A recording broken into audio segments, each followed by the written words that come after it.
3.2, le deuxième cours pour restaurer Canaan au niveau mondial. 3.2.1, le fondement de foi. 3.2.1.1, Jésus reprend la mission de Jean le Baptiste. Par rapport à Jésus, l'Adam parfait, Jean le Baptiste vint dans le rôle de l'Adam restauré.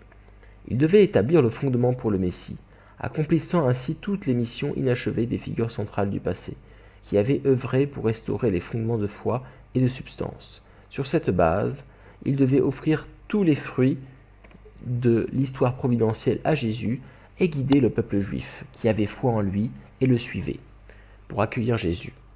Enfin, il aurait dû lui-même servir Jésus avec foi et dévotion. Même si Jean le Baptiste n'en était pas conscient, le baptême qu'il donna à Jésus dans le Jourdain était en fait une cérémonie pour offrir à Jésus les accomplissements de sa vie entière consacrée à la volonté de Dieu. Toutefois, parce que Jean le Baptiste fut peu à peu gagné par le doute et en vint même à miner le travail de Jésus, le peuple juif, qui tenait Jean en très haute estime, fut amené à se défier de Jésus. En conséquence, le fondement de foi que Jean avait posé dans le premier cours pour restaurer Canaan au niveau mondial fut envahi par Satan. C'était maintenant à Jésus lui-même de reprendre la mission de Jean et de restaurer par l'indemnité le fondement de foi afin de commencer le deuxième cours pour restaurer Canaan au niveau mondial. Quand Jésus jeûna 40 jours dans le désert, c'était afin de se séparer de Satan dans le but même de restaurer le fondement de foi. Pour cela, il s'abaissa pour reprendre la mission de Jean le Baptiste. Jésus, qui venait comme le Fils unique de Dieu et le Seigneur de la gloire, n'était pas censé emprunter un chemin de souffrance. C'était plutôt à Jean le Baptiste, né avec la mission de préparer le chemin pour Jésus, de traverser des tribulations. Toutefois, dans la mesure où Jean n'accomplit pas sa responsabilité, Jésus dut endurer la souffrance à sa place. Jésus ordonna aux disciples de ne pas révéler au peuple juif qu'il était le Messie, car même s'il l'était, il avait repris le rôle de Jean le Baptiste afin de commencer ce deuxième cours. 3, 2, 1, 2, les 40 jours de jeûne de Jésus et les 3 tentations dans le désert. Examinons à la fois les causes éloignées et les causes immédiates du jeûne de 40 jours de Jésus et de ces 3 tentations. Dans le cours pour restaurer Canaan au niveau national, alors que Moïse était devant le rocher, il manqua de foi et frappa celui-ci 2 fois. En conséquence, le rocher, symbole de Jésus, fut envahi par Satan. Ce geste renforçait la possibilité que, plusieurs siècles plus tard, quand Jésus marcherait sur les traces du cours de Moïse, Jean le Baptiste puisse se montrer défaillant dans sa foi, permettant alors à Satan d'attaquer Jésus, l'incarnation du rocher. Le geste de Moïse renforçait aussi la possibilité que Satan envahisse le fondement de foi posé par Jean le Baptiste. Ainsi, le fait pour Moïse de frapper le rocher 2 fois allait être, au cas où Jean perdrait la foi, la cause éloignée qui contraindrait Jésus pour restaurer ce fondement de foi à jeûner pendant 40 jours et à faire face aux 3 tentations dans le désert. En réalité, Jean le Baptiste perdit la foi, et Satan envahit le fondement de foi que Jean avait posé. Telle fut la cause immédiate, obligeant Jésus à entreprendre un cours sur la base du nombre 40 pour se séparer de Satan, en jeûnant 40 jours et en surmontant les 3 tentations. En faisant cela, à partir de la position de Jean le Baptiste, Jésus restaura par l'indemnité le fondement de foi. Il est écrit qu'après 40 jours, Satan tenta Jésus 3 fois. D'abord, il montra des pierres à Jésus et lui demanda de les transformer en pain. Il passa ensuite Jésus sur le pinacle du temple et le mit au défi de se jeter en bas. Finalement, Satan emmena Jésus sur une très haute montagne et offrit de lui donner tous les royaumes du monde s'il se prosternait et lui rendait hommage. Quel était le but de Satan en faisant subir à Jésus ces 3 tentations? Au commencement, Dieu créa les êtres humains, leur donnant 3 grandes bénédictions: perfection de la personnalité individuelle, multiplication des enfants et règne sur l'ensemble de la création, grâce auquel il pourrait accomplir le but de la création. En incitant nos premiers ancêtres à chuter, Satan priva l'humanité des 3 grandes bénédictions et empêcha ainsi l'accomplissement du but de la création. Jésus est venu dans ce monde pour accomplir le but de la création en restaurant ces 3 grandes bénédictions. Voilà pourquoi Satan a tenté Jésus 3 fois, dans l'intention de l'empêcher de restaurer les 3 grandes bénédictions et d'accomplir le but de la création. Que fit donc Jésus pour affronter et surmonter les 3 tentations? Examinons d'abord comment Satan se trouva en position d'imposer des tentations à Jésus. Satan vint à prendre une telle position de force quand, dans le cours pour restaurer Canaan au niveau national, il prit possession du rocher et des tables de pierre qui symbolisaient Jésus et sa future épouse. Cela fut possible parce que Moïse brisa les tables de pierre et frappa le rocher 2 fois, sous le coup de sa colère face à l'incrédulité du peuple. Dans le cours au niveau mondial, quand Jean le Baptiste faillit à sa responsabilité, les Juifs demeurent aussi incrédules et désobéissants que les Israélites à l'époque de Moïse. Aussi, comme Dieu l'avait déjà laissé présager dans le cours de Moïse, Satan gagna une position à laquelle il pouvait imposer les tentations à Jésus. Après que Jésus eut accompli le jeûne de 40 jours au désert, Satan lui apparut et le tenta en disant « Si tu es fils de Dieu, dis que ces pierres deviennent des pains. » Satan était en possession de la pierre. Il avait revendiqué le rocher d'où avait jailli l'eau et les tables de pierre sur la base des erreurs commises initialement par Moïse et accrues par l'incrédulité de Jean le Baptiste. Moïse avait d'abord obtenu la pierre après avoir traversé des cours sur la base du nombre 40 pour se séparer de Satan dans le désert. Pour purifier et récupérer la pierre, Jésus jeûna au désert pendant 40 jours. Satan était tout à fait conscient que Jésus était venu au désert dans ce but, et son intention en infligeant la première tentation était de garder la pierre en sa possession. Jésus connut la faim au désert, tout comme les Israélites avant lui à l'époque de Moïse. Quand les Israélites ne purent vaincre la faim, mais tombèrent dans l'incrédulité, cela permit finalement à Satan de détenir la pierre. De même, si Jésus devait perdre la foi et apaiser sa faim en changeant la pierre en pain, renonçant à ses efforts pour restaurer la pierre, Satan la posséderait à jamais. Voici ce que Jésus répondit à cette tentation. Il est écrit, « Ce n'est pas de pain seul que vivra l'homme, mais de toute parole qui sort de la bouche de Dieu. » À l'origine, l'être humain fut créé pour se nourrir de 2 types d'aliments. Le monde physique fournit les aliments dont se nourrit le corps, tandis que l'esprit vit en recevant l'amour et la vérité de Dieu. Mais, comme l'être humain déchu ne peut recevoir la parole directement de Dieu, son esprit vit grâce aux paroles de Jésus, venu comme le Verbe de Dieu incarné. Jésus disait, « Moi, je suis le pain de vie. Si vous ne mangez la chair du Fils de l'homme et ne buvez son sang, vous n'aurez pas la vie en vous. » Il voulait dire qu'une personne ne vit pas une vie réussie et accomplie en se contentant de manger du pain pour maintenir son corps en vie. Sa vie n'est pas pleine et entière, à moins de vivre en suivant Jésus, source de vie pour l'esprit. De fait, la pierre entre les mains de Satan, signifiant le rocher et les tables de pierre que Moïse avait perdues, symbolisait la personne même de Jésus, qui était assujetti à ses tentations. Par sa réponse, Jésus laissa entendre que, même affamé, maintenir son corps en vie en trouvant du pain le préoccupait moins que de devenir le Verbe incarné de Dieu, qui pourrait apporter à chaque esprit une nourriture de vie. C'est ce cœur qui donna à Jésus la détermination de triompher de Satan. En outre, Jésus fut soumis à cette épreuve pour lui permettre de réaffirmer sa position de Messie qui a parfait sa personnalité. En surmontant la tentation dans la position de Jean le Baptiste, Jésus put vaincre Satan parce qu'il parla et agit en plein accord avec le principe.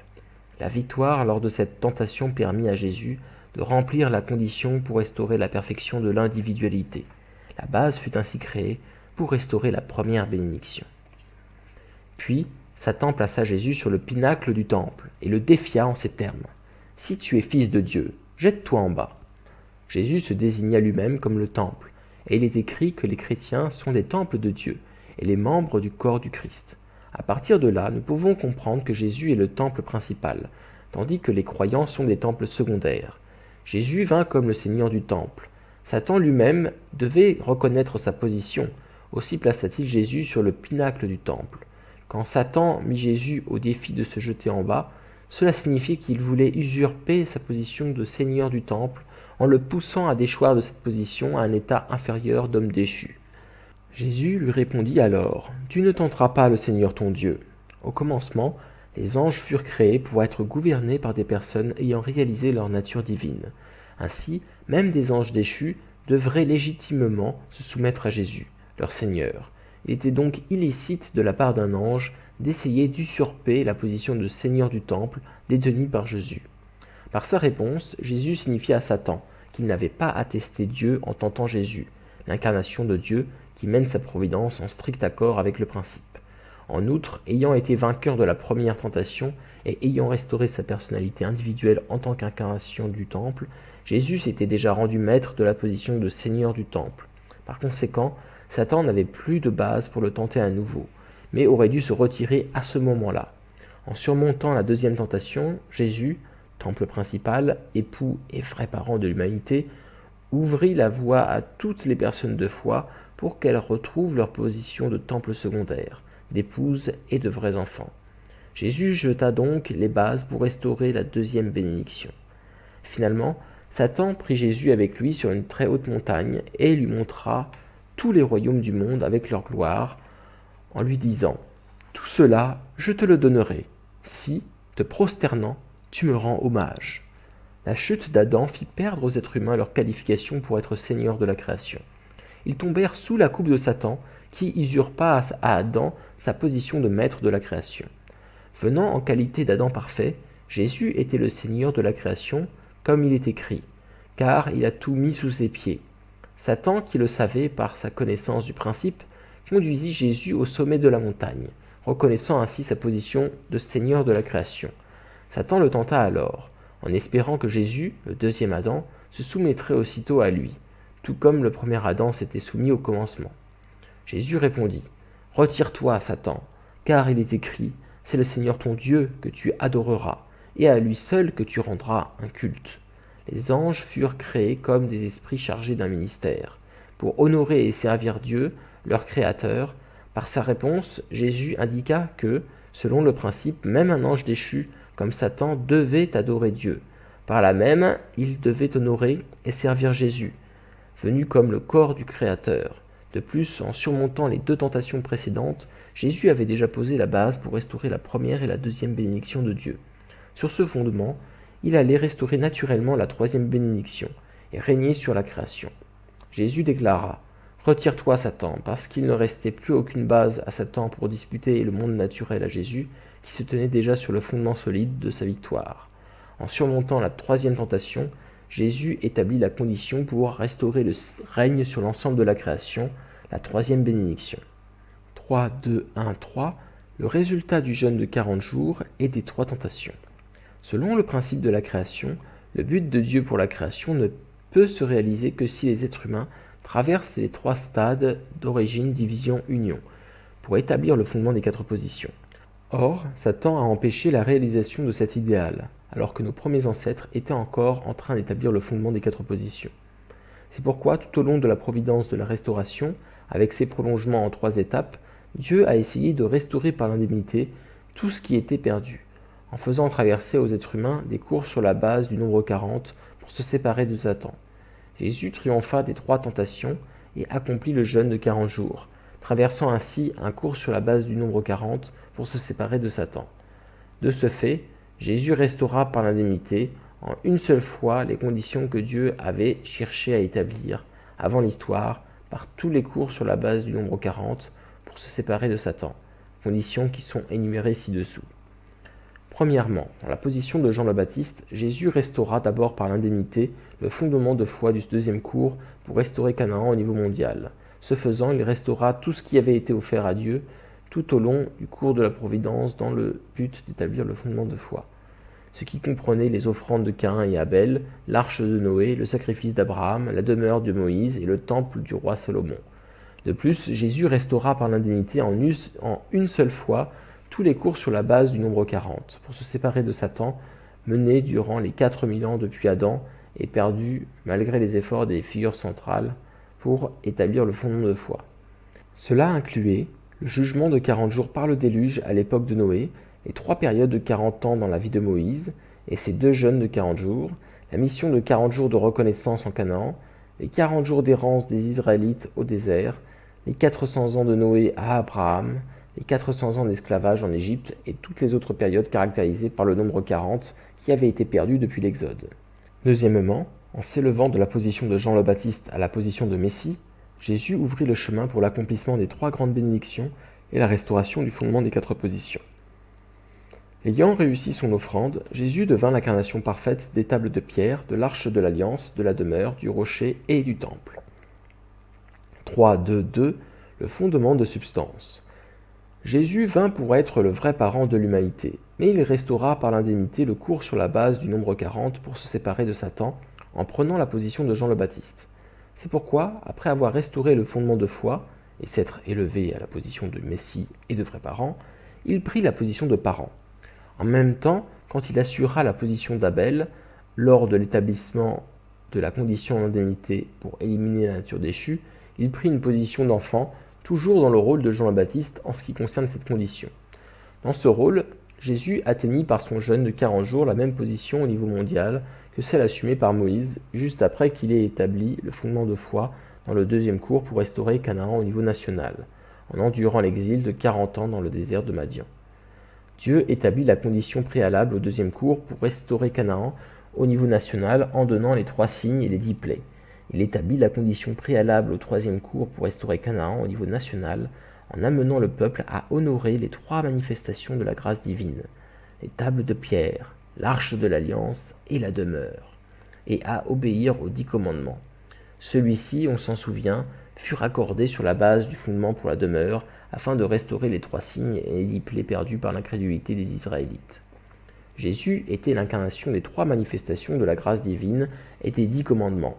Aussi, Dieu établit-il le cours préalable au deuxième cours pour restaurer Canaan au niveau mondial. Sur la base des paroles et des miracles de Jésus, si les Juifs, qu'un avaient été touchés au point de croire en Jésus et de le suivre, alors qu'il était dans la position de Jean le Baptiste, Abel, ils auraient établi la condition d'indemnité pour éliminer la nature déchue et restaurer le fondement de substance. Le fondement pour le Messie aurait donc été posé. Sur ce fondement, Jésus aurait été élevé de la position de Jean le Baptiste à la position de Messie. Puis, en se greffant à toute l'humanité, il lui aurait permis de naître à nouveau, lavé du péché originel et de s'unir à Dieu par le cœur. Les personnes auraient restauré leur nature originelle, reçue de Dieu, et auraient bâti le royaume de Dieu sur la terre à l'époque de Jésus. 3.2.3 L'échec du deuxième cours pour restaurer Canaan au niveau mondial. Quand le premier cours pour restaurer Canaan au niveau mondial s'acheva par un échec, à cause de l'incrédulité de Jean le Baptiste, Jésus reprit sur lui la mission de Jean et endura des épreuves dans le désert pendant 40 jours. Ainsi put-il restaurer par l'indemnité le fondement de foi du deuxième cours pour restaurer Canaan au niveau mondial. Il est écrit que Satan, après ses défaites dans les 3 tentations, s'éloigna de lui, jusqu'au moment favorable. Cela indiquait que Satan n'avait pas quitté Jésus pour de bon, mais qu'il pourrait lui barrer le chemin ultérieurement. Et de fait, Satan se présenta devant Jésus, œuvrant principalement par l'intermédiaire des dirigeants juifs, les prêtres et les scribes qui se défiaient de Jésus. En particulier, Satan l'attaqua en utilisant Judas Iscariote, le disciple qui le trahit. À cause de l'incrédulité de ces personnes, Jésus ne put établir ni le fondement de substance, ni le fondement pour le Messie dans le deuxième cours pour restaurer Canaan au niveau mondial. Ce deuxième cours s'acheva donc par un échec tragique.